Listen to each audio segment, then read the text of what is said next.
नमस्कार दोस्तों, स्वागत है आपका अपने YouTube channel target with MS में।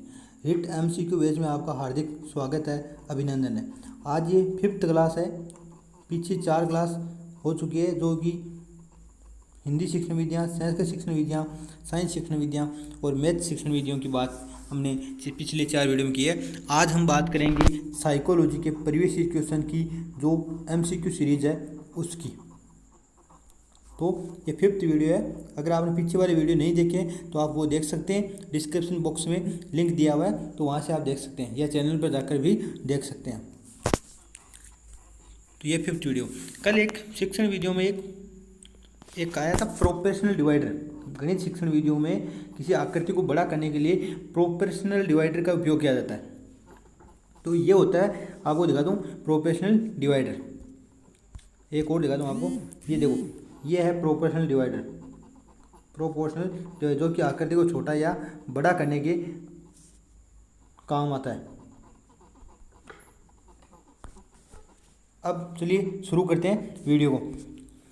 आज का साइकोलॉजी का प्रश्न है, पहला प्रश्न है कि शिक्षा मनोविज्ञान का संबंध है। जैसा कि आपको पता होगा, रेट में जो शिक्षा मनोविज्ञान का टॉपिक है वो नहीं आता, मनोविज्ञान शिक्षा मनोविज्ञान नहीं आती, उसमें बाल विकास से शुरू होता है। लेकिन एक प्रश्न है, शिक्षा मनोविज्ञान का संबंध है किससे है?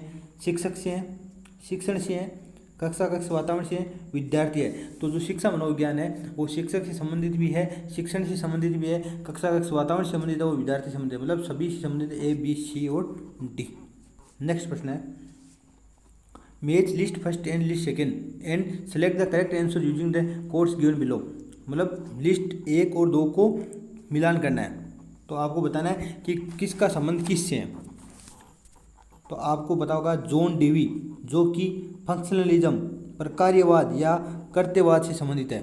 तो जॉन डेवी किससे संबंध है? कर्तव्यवाद से। जो टिचनर की बात करते हैं, तो टिचनर और मैक्सवर्थिवर की बात करें तो वो संरचनावाद से संबंधित है।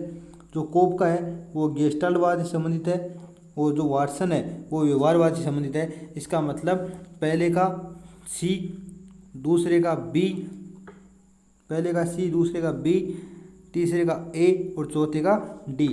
सही आंसर हो गया 4 नंबर। नेक्स्ट प्रश्न है, ज्ञान और अभिव्यक्ति की प्राप्ति ही अधिगम है। अधिगम की उपयुक्त परिभाषा किसने दिया? यह प्रश्न है, अधिगम से आया है कि ज्ञान और अभिव्यक्ति की प्राप्ति अधिगम है। किसका कथन है? क्रो एंड क्रो का, किक्सले एवं गेरी का, हिलगार्ड का, वुडवर्थ का।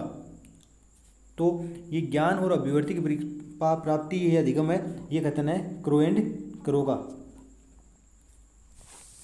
जैसा कि आपने इस तरह से पढ़ा होगा, ज्ञान, आदत और अभिव्यक्ति का अर्जन ये अधिगम है। तो इसमें आदत को छोड़ दिया, और ज्ञान और अभिव्यक्ति की प्राप्ति या अर्जन एक ही बात होता है। एक्विजिशन का मतलब होता है अर्जन, जिसका अगर ट्रांसलेट हिंदी में करें तो प्राप्ति, अर्जन कुछ भी हो सकता है। ठीक है। नेक्स्ट प्रश्न, सूची फर्स्ट को सूची सेकंड से सुमेलित कीजिए और नीचे के दिए गए कोड से सही उत्तर का चयन कीजिए। मतलब जो एक साइड अधिगम के सिद्धांत दिए हुए हैं और एक साइड हम प्रतिवादी दिए हैं, तो कौन से मनोवैज्ञानिक ने कौन सा सिद्धांत दिया है ये आपको बताना है। तो पहला है थॉर्नडाइक। थॉर्नडाइक ने दिया था उद्दीपन अनुक्रिया का सिद्धांत। तो पहले का हो गया डी। तो पहले का डी, थॉर्नडाइक ने उद्दीपन अनुक्रिया सिद्धांत दिया था, ये दिया था 1898 में।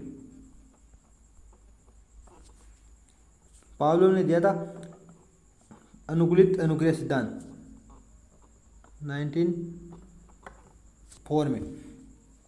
क्लार्क हल ने पुनर्वलन का सिद्धांत दिया था, और कोलन ने अंतर्दृष्टि का सिद्धांत दिया था। इसका मतलब पहले का डी, दूसरे का ए, पहले का डी, दूसरे का ए, तीसरे का बी और चौथे का सी। इसका मतलब तीसरा ऑप्शन राइट हो गया।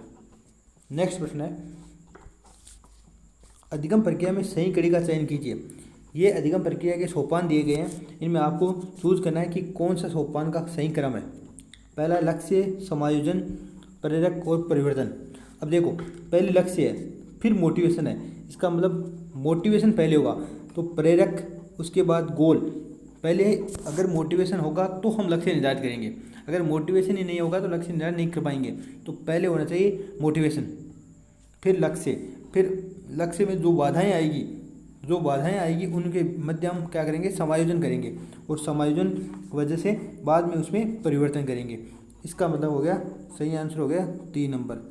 नेक्स्ट प्रश्न है, निम्न में से कौन सा अधिगम का निर्मितवाद उपागम है? कौन सा अधिगम का जो निर्मितवाद उपागम है? छात्र जो नवीन सूचना को बार बार दोहरा कर याद करता है। देखो, बार बार दोहरा है, इसका मतलब रटना है, ये तो नहीं है, निर्मितवाद की बात ही नहीं करता है सब। छात्र जो नवीन सूचना के विस्तार से विश्लेषण करता है, मतलब क्या कर रहा है? विश्लेषण कर रहा है। और आपको पता होगा विश्लेषण करने पर तार्किक सोच का विकास होता है। व्याख्या कर रहा है और पूर्व ज्ञान से जोड़कर सीख रहा है, हाँ, ये निर्मितवाद हो सकता है। आगे के ऑप्शन पढ़ते हैं। छात्र जो नवीन सूचना यदि पूर्व ज्ञान से जिसे वह सच मानता है से विरोधाभासी हो तो उसे नहीं सीखता। मतलब कोई भी छात्र ऐसी नवीन सूचना को नहीं सीखता जो पूर्व ज्ञान से, जो पूर्व ज्ञान है उसके पास, उससे वह सच मानता है, और उससे वो जो नई सूचना है वो विरोधाभास हो उसे नहीं सीखता। ये भी निर्मितवाद नहीं है। छात्र जो शिक्षक का इंतजार करता है कि वह उसी विशिष्ट प्रकरण के बारे में उसके पूर्व ज्ञान की जानकारी लेकर नवीन सूचना को देगा, तो एक अध्यापक पर डिपेंडेड है, वही आप इसको निर्मितवाद नहीं मान सकते। तो इसका सही आंसर हो गया 2 नंबर, जो खुद विश्लेषण करता है, व्याख्या करता है और पूर्व ज्ञान से जोड़ के सीखता है, वो है निर्मितवाद। नेक्स्ट प्रश्न है, निम्न में से कौन सा कथन सही नहीं है? बताना कौन सा कथन सही नहीं है। याद रखना, सही नहीं है पूछा है। वृद्धि एवं विकास पर्यायवाची है, नहीं, ये बात गलत हो गई कि वृद्धि एवं विकास पर्यायवाची नहीं है। वृद्धि एवं विकास एक दूसरे के पूरक है, लेकिन पर्यायवाची नहीं मान सकते। वृद्धि में मात्रात्मक परिवर्तन निहित है, ये बात सही है। जो वृद्धि होती है उसमें मात्रात्मक परिवर्तन निहित होता है, जबकि विकास में मात्रात्मक प्लस गुणात्मक दोनों परिवर्तन निहित होते हैं। वृद्धि जीवन पर्यंत नहीं होती, ये बात भी बिल्कुल सही है कि वृद्धि जीवन पर्यंत नहीं होती, वृद्धि परिपक्वता तक होती है। वृद्धि के साथ विकास भी होता है, ये बात बिल्कुल सही है कि वृद्धि के साथ विकास। तो इसमें गलत कथन पूछा था, तो गलत कथन है पहला। नेक्स्ट प्रश्न है, मानव विकास के संबंध में कौन सा कथन गलत है? वापस गलत कथन पूछा है, याद रखना, यह परिपक्वता तक चलता है। ये पहला ही गलत कथन हो गया कि जो मानव विकास है वो परिपक्वता तक नहीं चलता, जो वृद्धि होती है वो परिपक्वता चलती है, जबकि मानव विकास जीवन पर्यंत चलता है। यह सतत प्रक्रिया है, ये बात सही है। यह परिवर्तनों का प्रगतिशील क्रम है, ये भी सही है। इसमें मतलब अचानक परिवर्तन नहीं होते, परिवर्तनों का प्रगतिशील क्रम होता है, मतलब परिवर्तन को धीरे धीरे प्रगतिशील क्रम निहित होता है। ये जन्म पूर्व अवस्था में होता है या गर्भधारण अवस्था में भी होता है, तो ये बात बिल्कुल सही है, मानव विकास जन्म पूर्व अवस्था में भी होता है। तो इसका गलत कथन कौन सा हो गया? पहला। नेक्स्ट प्रश्न है, निम्न में से कौन सी विशेषता व्यक्तित्व को सीधे प्रभावित करती है? अब व्यक्तित्व टॉपिक से यह प्रश्न आया है कि कौन सी विशेषता ऐसी है जो व्यक्तित्व को सीधे प्रभावित करती है? तो शारीरिक गठन एवं सामाजिक व्यवहार, ये बात बिल्कुल सत्य है कि ये व्यक्तित्व को सीधे प्रभावित करती है। आपको पता होगा कि सर्वप्रथम जो विभाजन दिया गया हिप्पोक्रेट्स के द्वारा, वो शारीरिक जो शरीर द्रव्यों के आधार पर दिया गया। बाद में शेल्डन और जो क्रेचमैन ने विभाजन दिया था वो शारीरिक गठन के आधार पर दिया गया।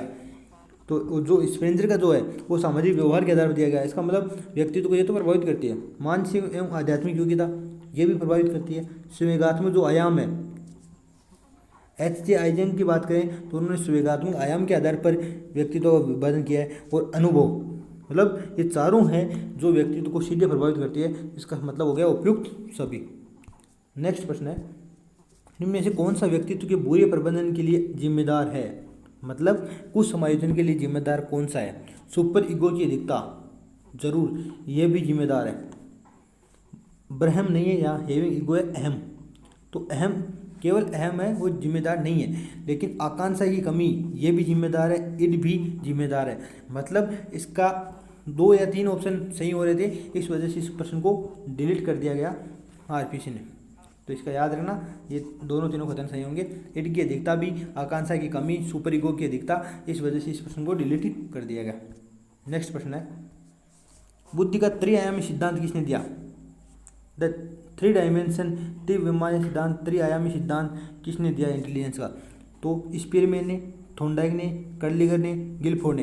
तो इसका सही आंसर होगा गिलफोर्ड ने। बुद्धि का त्रिआयामी सिद्धांत गिलफोर्ड के द्वारा दिया गया, जिन्होंने पहले 120 बताए थे, फिर 150 बताए थे और फिर 180 कारक बताए। नेक्स्ट प्रश्न है, बालक सृजनात्मक योग्यता रखता है क्योंकि वह, यदि वह, कौन सा बालक सृजनात्मक योग्यता रखता है? यदि वह ऐसा कार्य, कौन सा कार्य ऐसा है जिससे बालक सृजनात्मक योग्यता प्रदर्शित होती है? बालक जिज्ञासा प्रश्न पूछता है, अधिक नंबर प्राप्त करता है, आज्ञाकारी एवं गृह कार्य पूरा करता है, अनुशासन भंग करता है। तो ये तो होगा नहीं। अधिक नंबर प्राप्त करता है या प्रतिभाशाली कह सकते हैं, लेकिन सृजनात्मक योग्यता नहीं कह सकते। आज्ञाकारी है, गृह कार्य पूरा करता है, ये भी नहीं है। अगर बालक जिज्ञासा प्रश्न पूछ रहा है तो आप मान सकते हैं कि उसमें सृजनात्मक योग्यता है। नेक्स्ट प्रश्न है, बुद्धि के संबंध में निम्न में से कौन सा कथन सही नहीं है? मतलब आपको बताना है कौन सा कथन गलत कथन है बुद्धि के संबंध में। बुद्धि वंशक्रम एवं पर्यावरण की देन है, बिल्कुल सही बात है। बुद्धि वंशक्रम एवं पर्यावरण की देन है। बुद्धि की लंबोतवर्ती जीवन पर्यंत होती है। बुद्धि लिंग भेद नहीं करती, यह भी बिल्कुल सही बात है कि बुद्धि लिंग भेद नहीं करती। बुद्धि पर किसी समूह या जाति का जन्मसिद्ध अधिकार नहीं है, यह भी सही बात है कि बुद्धि पर कोई जाति या समूह का जन्मसिद्ध अधिकार नहीं है। लेकिन जो दूसरा ऑप्शन है वो गलत है, क्योंकि जो बुद्धि की जो लंबोतवर्ती होती है वो जीवन पर्यंत नहीं होती, वो परिपक्वता तक होती है। जबकि अगर बात की जाए लंबोतवर्ती का मतलब हो गया वर्टिकल ग्रोथ, और अगर हॉरिजेंटल ग्रोथ की बात करें, क्षैतिज वृद्धि की बात करें, तो वो जीवन पर्यंत चलती है। मतलब बुद्धि क्षैतिज रूप से तो जीवन पर्यंत चलती है, बढ़ती रहती है। जबकि अगर वर्टिकल की बात करें, ऊर्ध्वाधर की बात करें, लंबोत की बात करें, तो वो परिपक्वता तक जाते जाते रुक जाती है। जैसे कि आपने स्टेटमेंट भी सुने होंगे, जोन लो का स्टेटमेंट आता है, जीन पियाजे बताते हैं, स्पीरमैन बताते हैं, थॉर्नडाइक बताते हैं, कोल्सनी बताते हैं, ये सब बताते हैं कि मतलब 15 या 16 वर्ष की उम्र में बालक की अधिकतम बुद्धि का विकास हो जाता है, बुद्धि का अधिकतम विकास हो जाता है किशोरावस्था में आते थे। तो वो लंबोत वृद्धि होती है जो कि परिपक्वता तक समाप्त हो जाती है, पूर्ण हो जाती है परिपक्वता तक। लेकिन अगर बात की जाए क्षैतिज वृद्धि की, तो वो जीवन पर्यंत चलती है। तो इसका सही आंसर हो गया 2 नंबर। नेक्स्ट प्रश्न है, निम्न में से कौन सा अभिप्रेरणा का पक्ष नहीं है?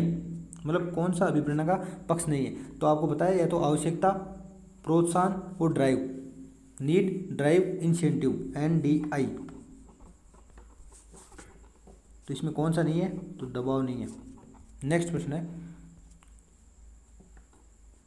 2 कथन दिए गए हैं और आपको बताना है कि कथन और कारण के बारे में बताना है। शिक्षण अधिगम प्रक्रिया में अभिप्रेरणा आवश्यक है, ये बाल बिल्कुल सही है कि शिक्षण अधिगम जो प्रक्रिया है उसमें अभिप्रेरणा आवश्यक है, मोटिवेशन आवश्यक है। अभिप्रेरणा अभिप्राय को स्पष्ट करती है और लक्ष्य की ओर आकर्षित करती है, ये बात बिल्कुल सही है कि जो अभिप्रेरणा होती है वो अभिप्राय को स्पष्ट करती है और लक्ष्य की ओर आकर्षित होती है। सिर्फ ए सही है, आर गलत है, ये तो गलत हो गया। सिर्फ ए सही है, सिर्फ आर सही है, ए और आर दोनों सही है, तो ए और आर दोनों सही है। अभिप्राय की वजह, अभिप्रेरणा की वजह से ही बालक एक लक्ष्य की ओर आकर्षित होता है। नेक्स्ट प्रश्न है, निम्न से कौन सा कार्य बाह्य प्रेरक है?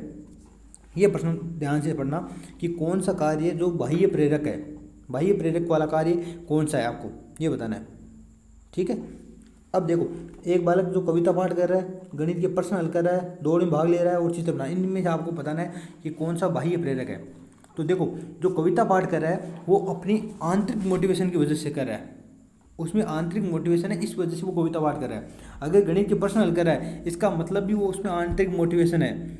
अगर चित्र बना रहा है तो भी आंतरिक मोटिवेशन है। लेकिन अगर दौड़ में भाग ले रहा है तो वो बाह्य प्रेरक है। तो याद रखना, अगर दौड़ में भाग ले रहा है तो इसका मतलब उसमें प्रतियोगिता कर रहा है, और प्रतियोगिता करेगा जब भी, तब प्रतियोगिता, प्रोत्साहन, ये सब बाहर ही आते हैं। तो इसका सही आंसर हो गया सी, सिर्फ सी है जो बाह्य प्रेरक है। नेक्स्ट प्रश्न है, व्यक्तिगत भिन्नता का ज्ञान अध्यापक को मदद करता है कक्षा में अनुशासन बनाए रखने में, छात्रों के गृह कार्य मूल्यांकन में, शिक्षण अधिगम क्रियाओं की योजना बनाने में, कक्षा में आवश्यक व्यवस्था बनाए रखने में। तो जो शिक्षण व्यक्तिगत भिन्नता है उसका ज्ञान अध्यापक को शिक्षण अधिगम क्रियाओं की योजना बनाने या व्यूह रचना बनाने में उपयोगी है। नेक्स्ट प्रश्न, निम्न में कौन सी विशेष आवश्यकता वाले बच्चे कहलाते हैं, के वर्ग में आते हैं, या कौन विशेष आवश्यकता वाले बालकों के वर्ग में आते हैं? प्रतिभाशाली बिल्कुल आते हैं। जो प्रतिभाशाली बालक है वो प्रतिभाशाली बालक वो विशेष आवश्यकता वाले बालकों के वर्ग में आते हैं। जो मानसिक रूप से पिछड़े बालक है वो भी विशेष आवश्यकता वाले बालकों की श्रेणी में आते हैं। इसके अलावा शारीरिक रूप से असक्षम बालक ये भी आते हैं, और सामाजिक रूप से असक्षम बालक ये भी आते हैं। मतलब ये सभी उपरोक्त सभी है जो विशेष आवश्यकता वाले बालकों की श्रेणी में आते हैं। जो प्रतिभाशाली है, मानसिक रूप से पिछड़े मंद बुद्धि बालक है, शारीरिक रूप से असक्षम है, सामाजिक रूप से असक्षम है, ये सभी बालक विशेष आवश्यकता वाले बालकों की श्रेणी में आते हैं। नेक्स्ट प्रश्न है, निम्न में से किसमें अनुदेशन सामग्री की अधिकता होती है? ये बात आपको बताना है कि जो अनुदेशन सामग्री, इंस्ट्रक्शन मटेरियल पाया जाता है जिसमें बहुत ज़्यादा, तो पाठ्य पुस्तक, कार्य पुस्तक, स्व अनुदेशन पुस्तिका, संसाधन इकाई। तो इसका सही आंसर होगा संसाधन इकाई, रिसोर्स यूनिट। मतलब संसाधन इकाई में क्या होता है, इसमें जो शिक्षण की जो इंस्ट्रक्शन होते हैं उनकी एक स्रोत होता है, सोर्स होता है, एक सोर्स होता है जिसमें काफ़ी सारे शिक्षण के जो इंस्ट्रक्शन है वो एकत्रित रहते हैं। तो ये संसाधन इकाई है जिसमें अनुदेशन सामग्री की अधिकता पाई जाती है। नेक्स्ट प्रश्न है और आज का अंतिम प्रश्न है, छात्रों को मानसिक रूप से स्वस्थ एवं स्वच्छ रखने के लिए विद्यालय प्रशासन, अब देखो प्रश्न को ध्यान से पढ़ना, विद्यालय प्रशासन कौन सा तरीका अपनाना चाहिए, मतलब विद्यालय प्रशासन क्या कर सकता है एक बालक को स्वस्थ एवं स्वच्छ रखने के लिए। घर पर अनुकूल वातावरण देना, यह तो माता पिता का कार्य है, विद्यालय प्रशासन नहीं कर सकता।